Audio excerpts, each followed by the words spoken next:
Hay tiempo de grandes necesidades en la humanidad.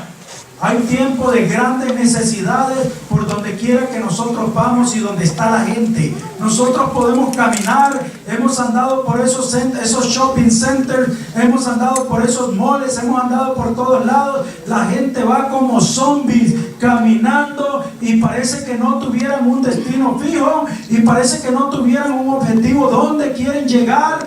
Y yo veo grande necesidad en toda esta gente. Y al igual puedo ver mayor necesidad en la iglesia del Señor. Hay grande necesidad.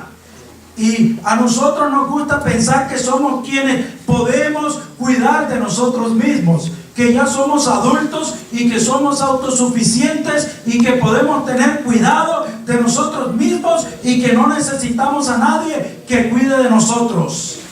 No nos parece pensar que somos quienes estamos en necesidad y nunca pensamos de nosotros que estamos pasando necesidades. Amén. Todos, creamos o no, tenemos necesidad de una o de otra forma. Amén. Y si usted nunca ha pecado o no vive en pecado, déjeme decirle, gloria a Dios por eso, pero usted tuvo la necesidad un día de entregarle su vida a Cristo Jesús. Todos tenemos necesidad. Todos tenemos necesidad porque somos incapaces de salvarnos a nosotros mismos. Somos incapaces de salvarnos a nosotros mismos. Pero porque de tal manera amó Dios al mundo que dio a su Hijo unigénito para que todo aquel que en Él crea no se pierda, mas tenga vida eterna. Tuvimos la gran necesidad de creer en Cristo Jesús. Tuvimos la gran necesidad de recibir al Cristo de la gloria como nuestro Salvador personal. Bendito sea Dios. ¿Se da cuenta que hay necesidad en este mundo? Hay gran necesidad. Hay momentos en los cuales nos enfrentamos en la vida a retos enormes. Retos que son más grandes que nosotros mismos. Retos que son mayores que nuestra propia capacidad. Y nos damos cuenta que necesitamos una fuerza mayor que la que nosotros tenemos. Una fuerza superior a la que nosotros tenemos. Amén. Vemos nuestro mundo en esta hora de necesidad. Nuestro mundo, nuestro planeta, la gente que vive sobre la faz de la tierra está atado por el terror. Hay terror. El terror impera en toda la faz de la tierra. Vemos a las guerrillas, por ejemplo, el ISIS devastando el Medio Oriente. En Siria hay gran matancina, incluso en este momento que estamos predicando la palabra. Gente que está siendo rescatada debajo de toneladas de escombros por el bombardeo y la guerra criminal que se está llevando a cabo en estas naciones. Y ellos continúan su marcha por el Medio Oriente. África, Siria, Libia, gente asesinándose los unos a los otros, asesinando gente inocente, dejando destrucción tras ellos. Vemos otras naciones del mundo rotas por la violencia, naciones como Nigeria, naciones como Ucrania, naciones del mundo que están viviendo en terrible yugo. Tenemos resultados de pestes y epidemias que se están levantando en este mundo. Y gloria a Dios por lo que vivimos en Canadá.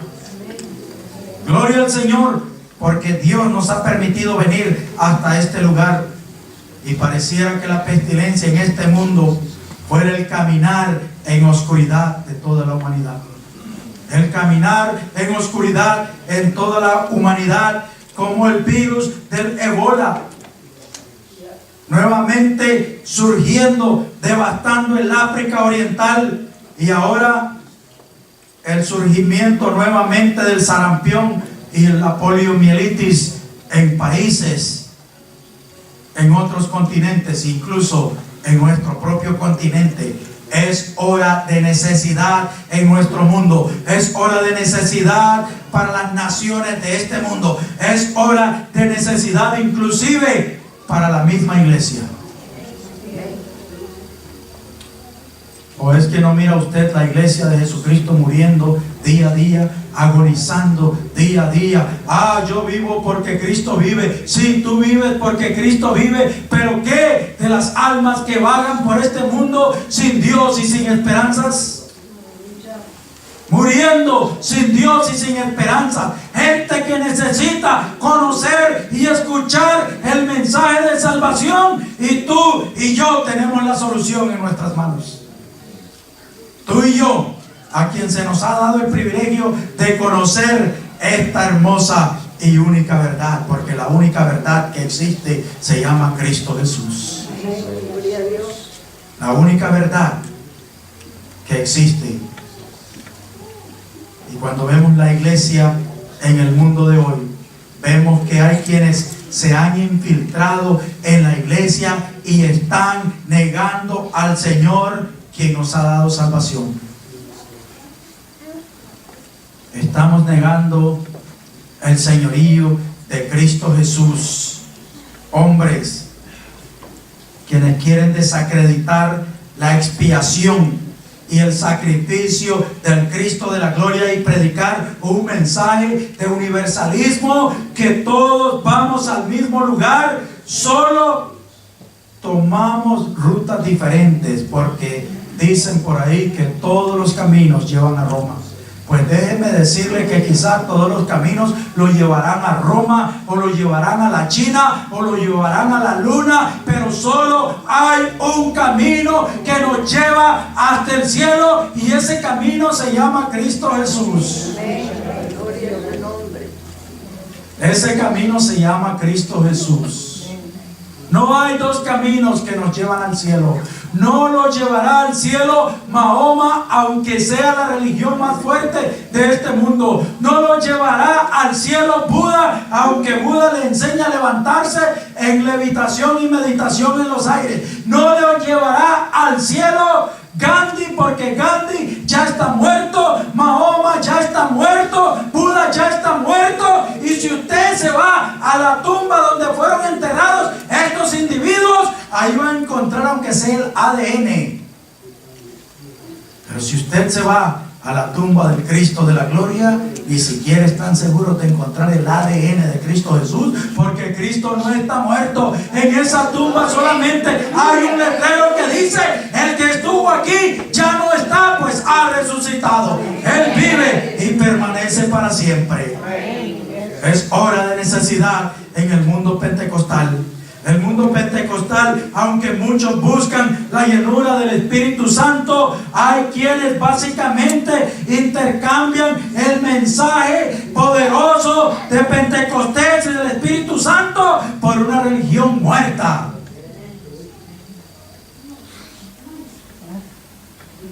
Pastos secos para alimentar los rebaños del Señor.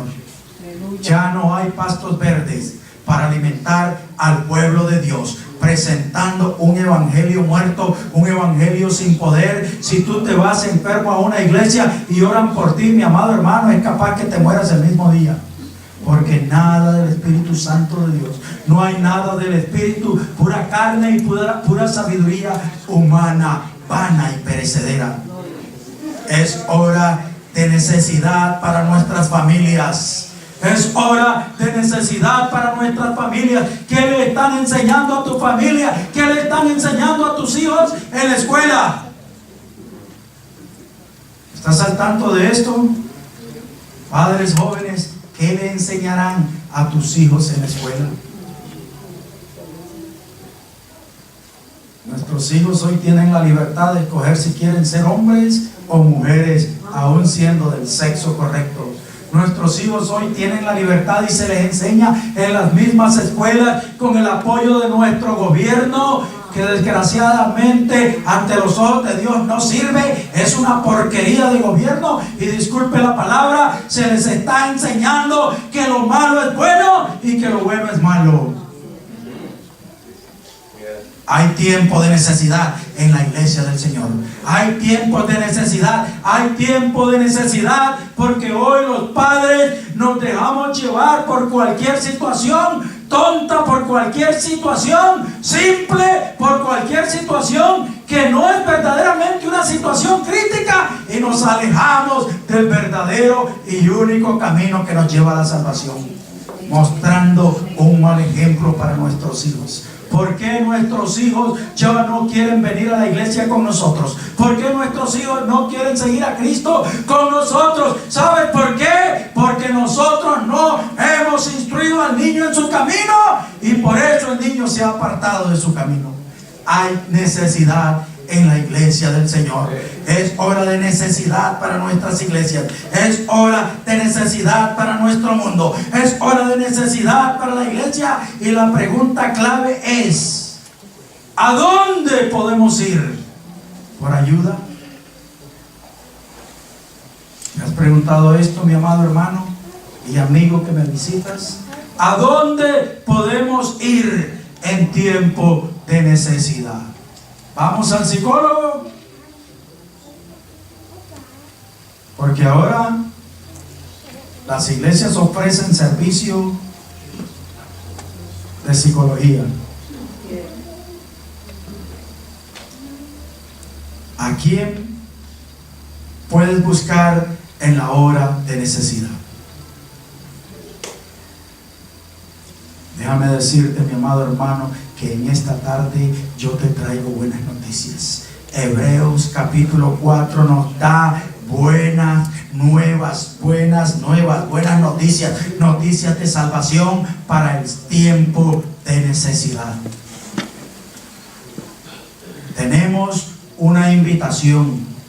¿A dónde? Al trono. ¿A cuál trono? Al trono de la gracia. ¿Entiendes esto? Tenemos la intercesión de un gran sacerdote. Tenemos la iluminación de las promesas divinas de nuestro Dios.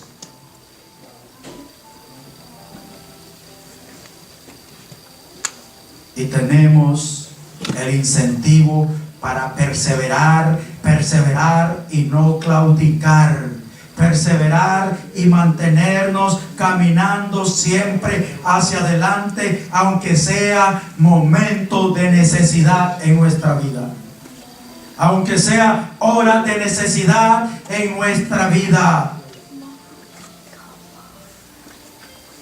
Y ahora voy a entrar a un momento más calmado. Yo quiero que note primeramente, tenemos una invitación a un trono. Verso 16. Amén. Por lo tanto, acerquémonos pues confiadamente al trono de la gracia. Acerquémonos con confianza al trono. Ahora, un trono es una silla de soberanía. Es un lugar de autoridad.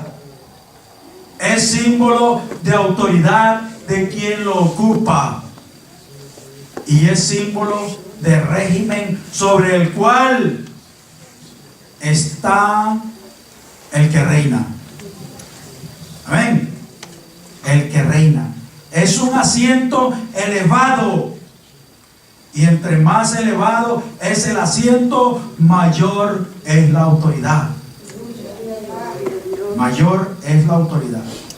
Por eso el Salmo 103, verso 19. ¿Quién lo podría codificar? Dice, que Jehová estableció en los cielos su trono y su reino domina sobre todos. El libro favorito del pueblo hispano, del pueblo de Dios hispano, es el libro de los Salmos. Entiendo que usted ha leído este salmo más elevado que cualquier asiento terrenal, que cualquier trono terrenal, más elevado que el mismo asiento gubernamental que está en el Parlamento en la ciudad de Ottawa, más elevado que el mismo asiento gubernamental de la Casa Blanca, más elevado que cualquier parlamento, más elevado que cualquier oficina de gobierno, aunque la tenemos que respetar. Hay un trono. Gracias. Gracias porque lo haces para tu Dios. Hay un trono. Y es un trono establecido. Es un trono elevado. Es un trono permanente. Es un trono de majestad. Es un trono de autoridad real. De ese trono emanan decretos. Todavía emanan decretos y ordenanzas y decisiones que rigen tu vida. Y las escrituras dicen que la fundación de ese trono es de justicia y de rectitud. No es como el trono de la Queen Elizabeth II. No. No es como el trono de España o de Mónaco. No es como el trono que nosotros podemos imaginarnos en esta tierra. Es el trono al cual nosotros hemos sido invitados hoy, al cual nos podemos acercar confiadamente. Ahora el trono al cual hemos sido llamados es el mismo trono que Isaías vio, capítulo 6, cuando su mundo fue radicalmente cambiado. En momentos de angustias, en momentos de duelo, en momentos de dolor, dice la escritura que en el año que murió el rey de Israel, él alzó sus ojos y vio un trono alto y sublime, y vio un trono cuyas faldas dice que llegaban hasta la misma tierra, que los quiciales del templo donde está aquel trono se estremecían y se tambaleaban al escuchar la voz de aquellos seres ardientes que no paraban de decir: Santo, Santo, Santo, Jehová, Dios de los ejércitos. Bendito Dios, bendito Dios, aleluya. Y el rey había muerto y había un trono vacío en esta tierra, y esto causó que este hombre de Dios mirara hacia arriba y viera un trono que estaba elevado por encima de cualquier otra cosa, un trono que era alto y sublime y elevado, y que estaba rodeado de serafines y seres vivientes, seres que hasta para aún los estudiosos de la Biblia nos es difícil de poderlos describir correctamente. El trono al cual hemos sido invitados es el mismo trono que Daniel describió en el capítulo 7, verso 10 en adelante, cuando dijo que en ese trono hay fuego que arde candentemente y que está rodeado por miles de miles y millares de millares y miriadas de miriadas. ¿Entiende usted? ¿Conoce este número? ¿Se da cuenta usted que existe un número que se llama miriadas? Alguien muy estudiado me dijo: ¿qué? ¿Y este pastor está inventando un nuevo número? No, hermano, le dije: solo lee tu Biblia. Solo lee tu Biblia. Bendito Dios. El trono al cual hemos sido invitados es el mismo trono que vio Juan, Apocalipsis capítulo 4, cuando estaba en el Espíritu en el día del Señor, y vio una puerta abierta en el cielo y escuchó una voz que le dijo: sube acá, muchacho, ven y te mostraré las cosas que han de suceder. Y este hombre, lo que vio, él vio un trono un trono envuelto de un arco iris de verde esmeralda, flanqueado por 24 tronos, donde estaban ancianos sentados, reyes más pequeños que el rey, alto y sublime, que tenían poder y autoridad. Y en cada momento que aquel trono se empezaba a mover, los ancianos venían y arrojaban sus coronas, símbolo de poder y autoridad, sumisos al Rey de Reyes y Señor de Señores. Este es el trono al cual nosotros estamos siendo invitados en momentos de necesidad, en momentos de dolor, en momentos de aflicción. Hay esperanza para el pueblo de Dios, hay esperanza para la humanidad. Dios mismo nos está haciendo una invitación abierta. Bendito Dios. Ese trono tiene ante él un mar de cristal. Ese trono tiene ante él 7 lámparas de fuego ardientes que representan la plenitud del Espíritu Santo de Dios. Ese trono está rodeado por aquellos seres vivientes cubiertos de ojos, y tienen ojos por dentro y fuera de ellos. Tienen ojos por todos lados, ojos por todos lados. Rodeando ese trono hay alabanzas. Amén. Rodeando ese trono hay alabanzas. Bendito Dios. Aleluya. Alabanzas que no tienen que cesar, que no pueden cesar, que no pueden en ningún momento parar. Amén. Bendito Dios. Eres digno, Señor, de recibir la gloria, el honor, el poder, porque creaste todo para tu placer, y para tu placer son y fueron creados. Alabanzas que no pueden parar. Lo asombroso de ese trono es que no es un trono inmóvil. No es un trono que está enclavado en la tierra y atornillado por 4 enormes tornillos al piso sólido, mi amado hermano.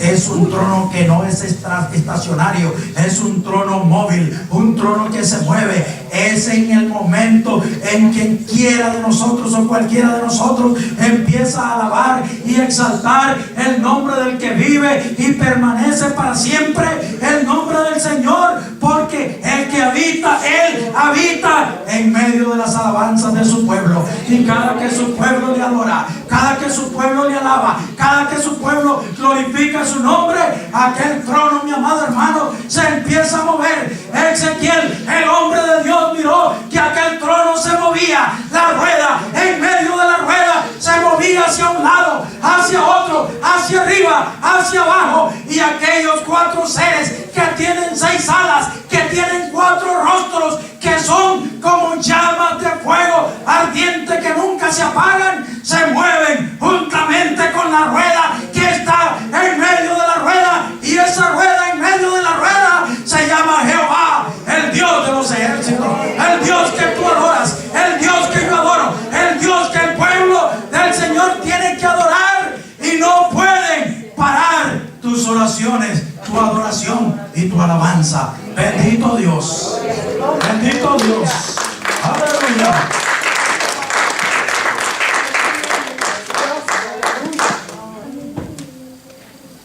Aleluya. Bendito Dios. Esto es largo, pastor. Aleluya. Esto es profundo. Esto es hermoso. El trono al cual hemos sido llamados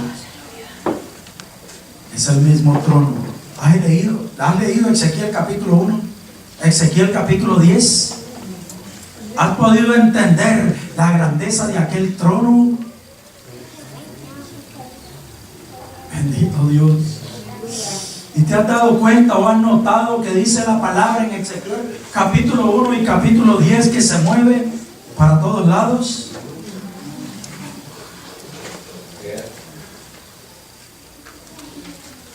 Y dice también la palabra que Él habita en medio de las alabanzas de su pueblo. ¿Entiendes esto, mi amado hermano? Esto es profundo, esto es grande, esto es hermoso.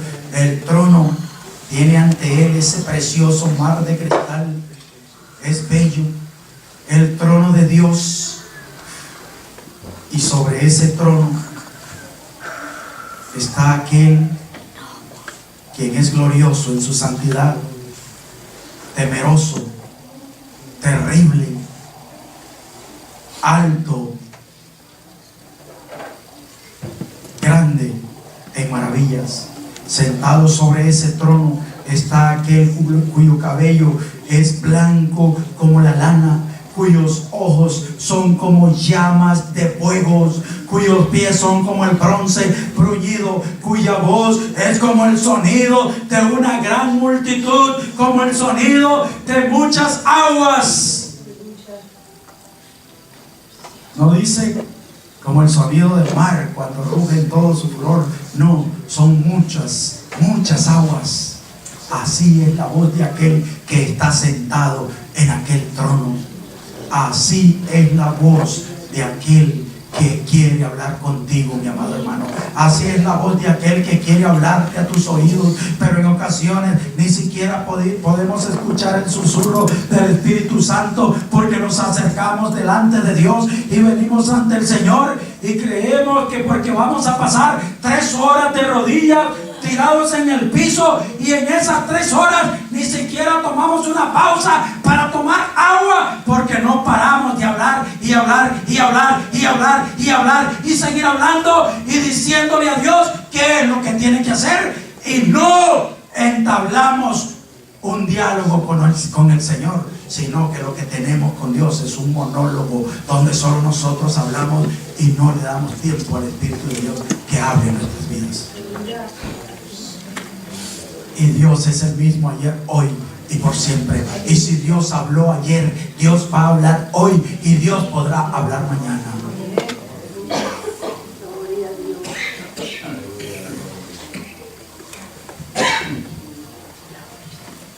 Bendito Dios.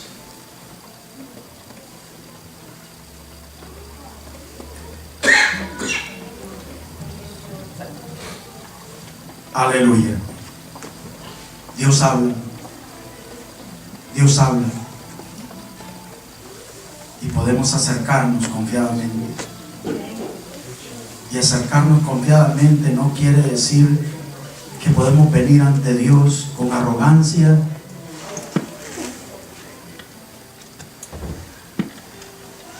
¿Alguno de ustedes se ha acercado ante Dios arrogantemente? Dios, tengo un gran problema. Dios, tengo una gran necesidad. Dios, estoy enfermo. Yo voy a orar 5 minutos, pero si tú no me sanas, pues no me sanes. No podemos acercarnos delante de Dios arrogantemente. No podemos venir delante de Dios con malas actitudes. Tenemos la invitación al trono. Tenemos la intercesión de un sacerdote. Tenemos la intervención de un árbitro. Hablándote de manera...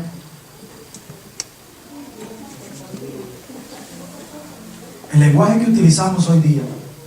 Un referee, un árbitro, el cual está observando todo. Tenemos un mediador. Tenemos un abogado. Tenemos un intermediario. Él es nuestro gran sumo sacerdote. Él es nuestro gran sumo sacerdote. No es un sumo sacerdote. No es un sacerdote. Dice la Escritura que Él es nuestro gran sumo sacerdote. Verso 14. Tenemos un gran sumo sacerdote. Él es quien atravesó los cielos. Jesús, el Hijo de Dios. Aleluya. Él es quien atravesó los cielos. Así dice tu palabra. Así dice tu Biblia. Amén. Traspasó, atravesó los cielos de un lado a otro. Amén. Y les voy a recordar en breve, el sacerdote o el sacerdocio fue un regalo de Dios que se le dio al pueblo cuando Él entregó el pacto a Moisés. Y él estableció 3 órdenes sacerdotales. Amén. 3 órdenes sacerdotales. Los descendientes directos de Aarón, quienes fueron los sumos sacerdotes o los sacerdotes arónicos. Amén. Los descendientes de Leví, de la misma tribu donde salió Aarón. Amén. Fueron los sacerdotes levíticos. Y había una tercera clase. Amén. Estos sacerdotes levíticos eran los ayudantes directos del sumo sacerdote. Y el jefe o el sumo sacerdote y los descendientes de Aarón fueron establecidos como los sacerdotes principales. Los descendientes varones de Aarón fueron puestos en el sacerdocio y su oficio tenía que ver con los pasos ceremoniales y el ofrecer sacrificios e impartir las tradiciones de la ley a toda la nación de Israel. Amén. Acompañándoles según seguían los descendientes varones de Leví. Amén. Eran todos de la misma tribu, pero no eran directamente descendientes de Aarón. Fueron puestos en el sacerdocio para asistir a los descendientes directos de Aarón. Y les ayudaban con algunos aspectos de la adoración y de los sacrificios. Aseguraban que el tabernáculo y a su tiempo los atrios del templo estuvieran limpios. Eran los que hacían la limpieza, amén, de la casa de Dios. Cantaban cantos, eran los encargados de la adoración, de la alabanza, cantaban los cánticos en los momentos de adoración a Dios. Eran sacerdotes, ministros, pero sobre los descendientes de Aarón y los descendientes de Leví estaba el sumo sacerdote, que era un descendiente directo de Aarón. ¿Me expliqué bien? Bueno, si no me entendió, léalo en la palabra, ahí está bien explicado. Amén. Bendito Dios.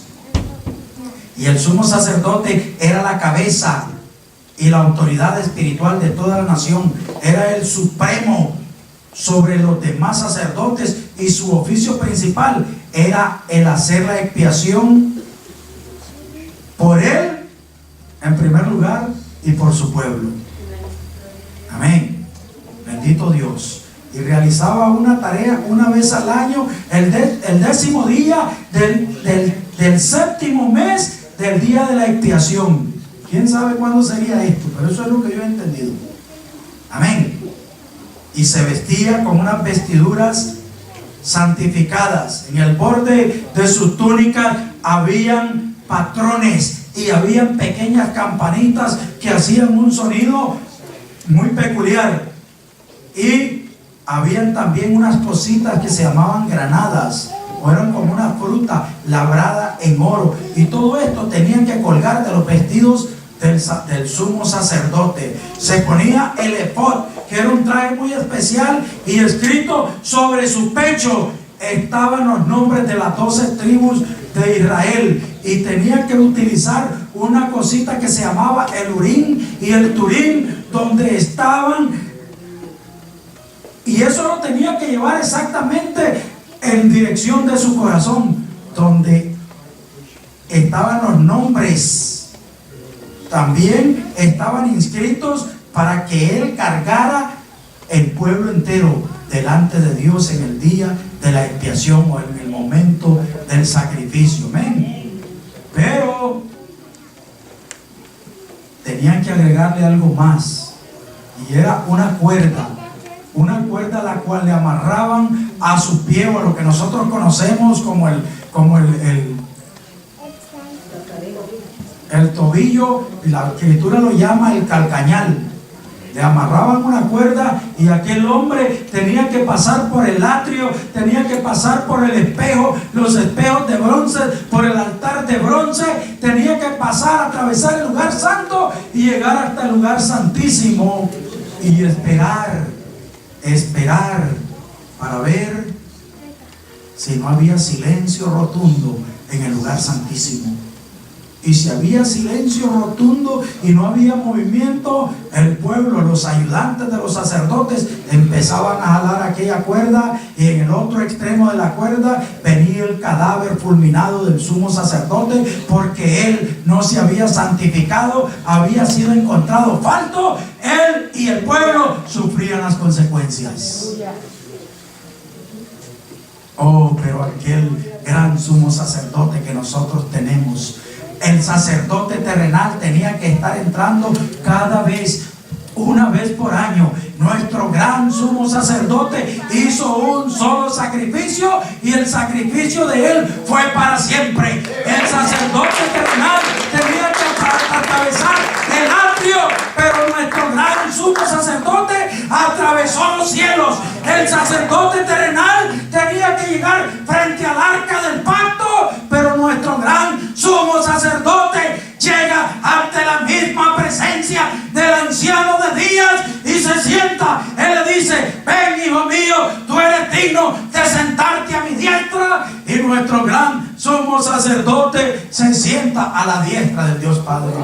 Y desde ahí, ¿recuerdas que te decía que tenemos un abogado y tenemos un intercesor? Desde ahí, el Cristo de la gloria empieza a cumplir con su rol de abogado. Y déjame decirte que no hay un abogado mejor que el que yo tengo. No hay otro abogado mejor que el que tú tienes. Un abogado que no acepta vacunas, un abogado que no acepta mordidas, un abogado que no acepta chantajes, que es justo entre los justos y con justicia te llevará a juicio delante del trono de la gracia y de la misericordia.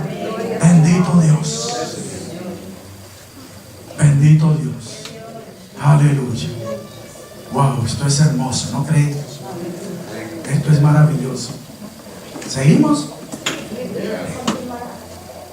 Aleluya. Bendito Dios.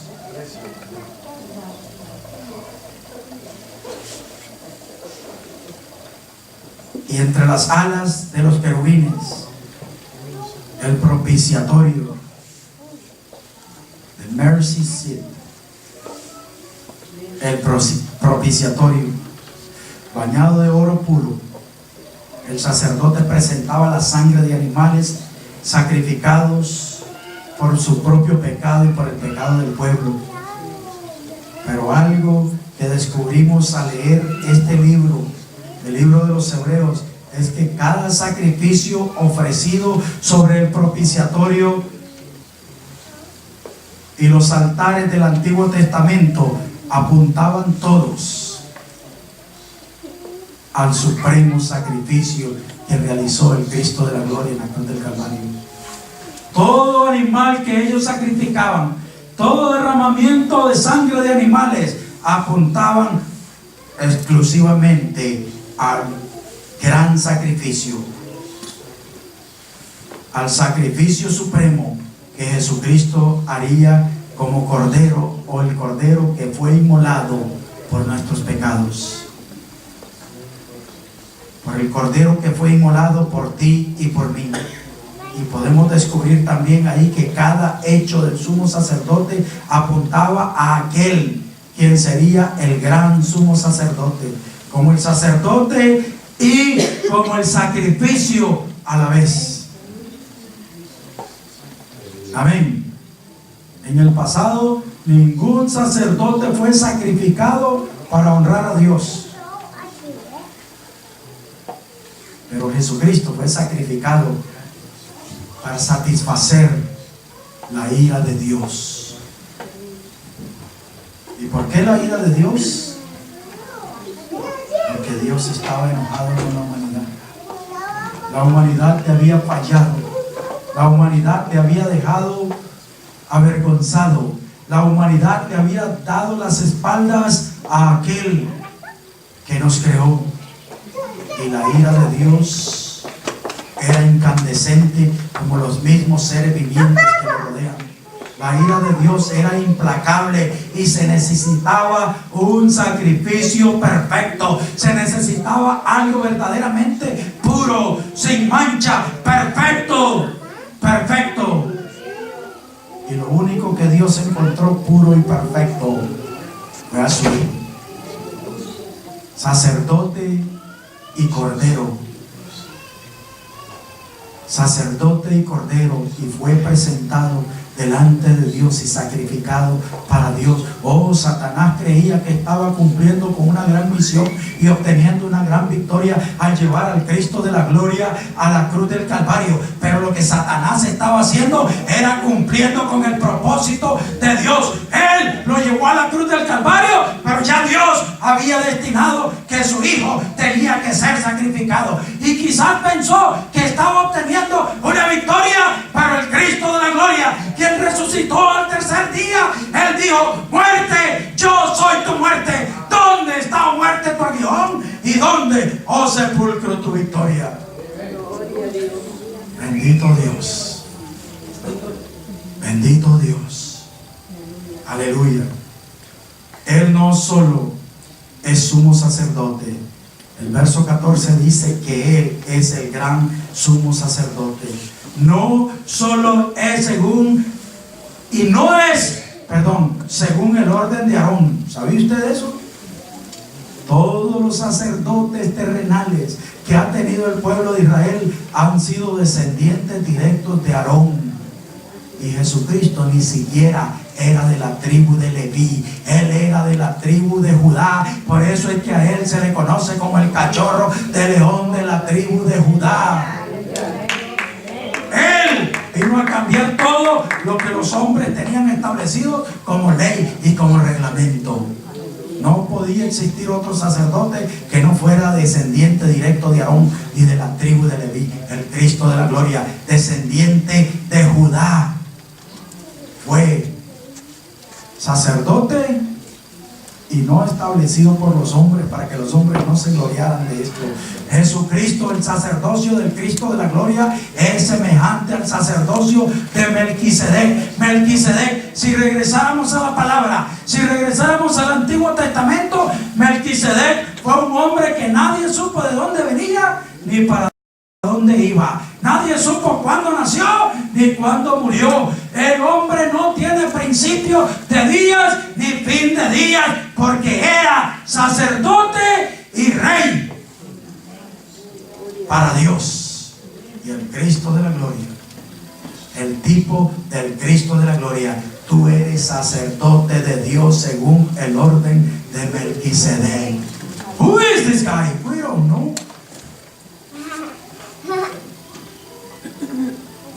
La palabra dice que Jesucristo fue sacerdote de Dios según el orden de Melquisedec. Alguien muy especial. Otro tema profundo. Si Dios me permite regresar algún día, te voy a predicar el tema de Melquisedec. Hoy no, porque ese sería salirme del tema, y no me gusta salirme del tema. Ahora, Él no solo. En Génesis capítulo 14, si quiere leer acerca de Melquisedec en el futuro en tu casa, puedes irte a Génesis capítulo 14. Hoy no podemos, no tenemos tiempo para hacer esto, amén. Pero en otra ocasión, te prometo que si regreso, vamos a hablar algo muy importante. Bendito Dios, bendito el Señor. Las credenciales del maestro. Pastor, ¿tienes credenciales? Trae corbata, si no, no puedes predicar aquí. Como que si la corbata es la que predica. Amén. ¿Tienes credenciales, pastor? Si no, no predicas en la iglesia. Bendito Dios. Las credenciales de sacerdote no eran porque era pariente de Aarón o descendiente de Aarón, ni pariente de Leví, pero él mismo que lo engendró, es el mismo quien lo estableció para ser sacerdote para siempre según el orden de Melquisedec. Así dice la Escritura: sacerdote de Dios para siempre según el orden de Melquisedec. Y lo que él hizo fue mucho mejor. Lo que cualquier otro sumo sacerdote terrenal hizo o podía haber hecho, no superó jamás lo que el Cristo de la gloria ha hecho. Bendito Dios, bendito el Señor. Tenemos un sumo sacerdote que no solo entró a la presencia de Dios, sino que está sentado a la diestra del trono de Dios. Bendito Dios.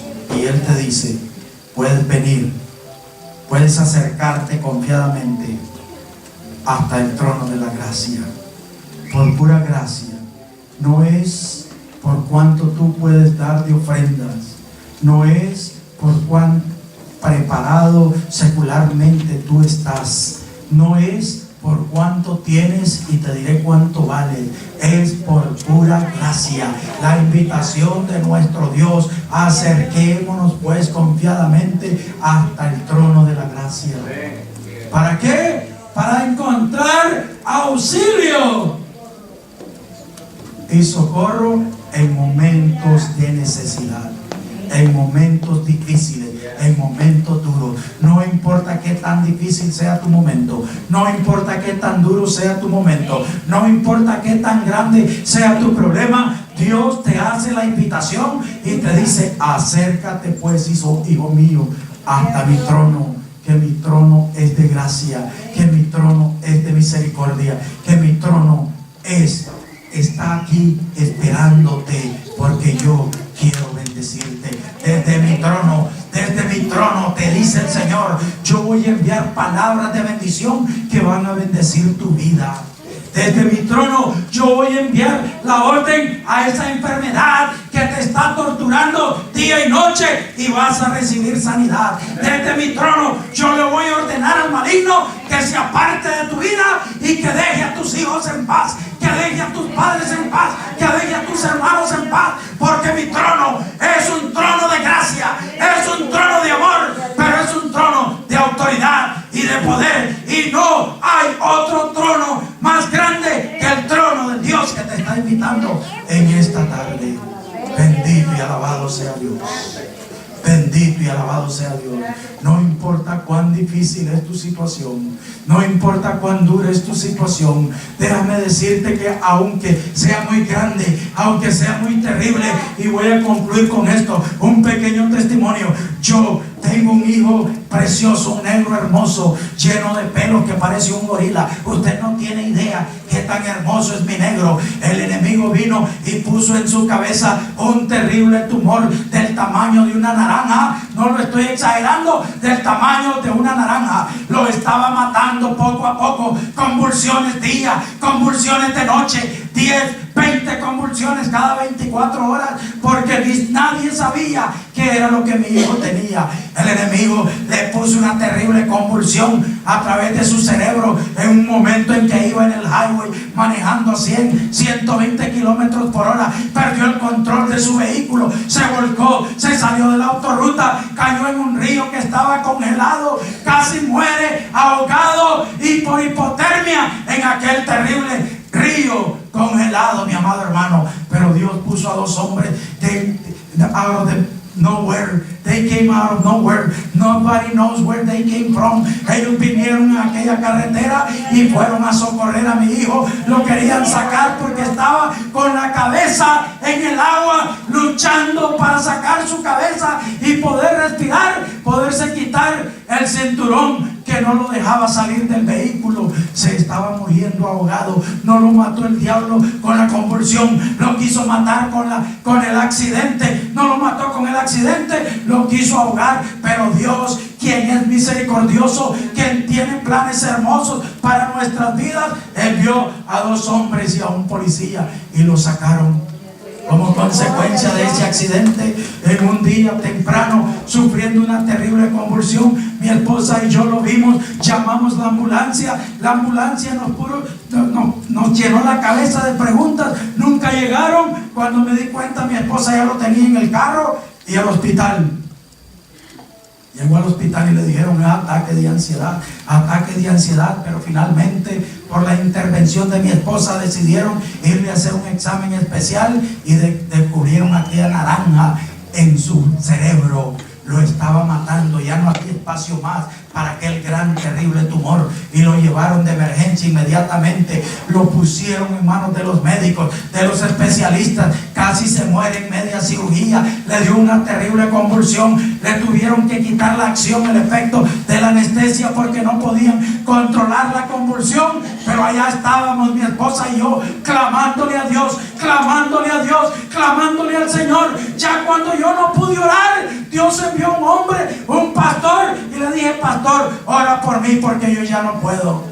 Pero hay esperanza en los momentos difíciles. Dijeron que iba a dormir por 48 horas por el efecto de las 2 veces anestesiada que le metieron, que iba a perder 3 de sus 5 lenguas, que iba a quedar en una silla de ruedas o como paralizado. Pero déjame decirte que no durmió 48 horas.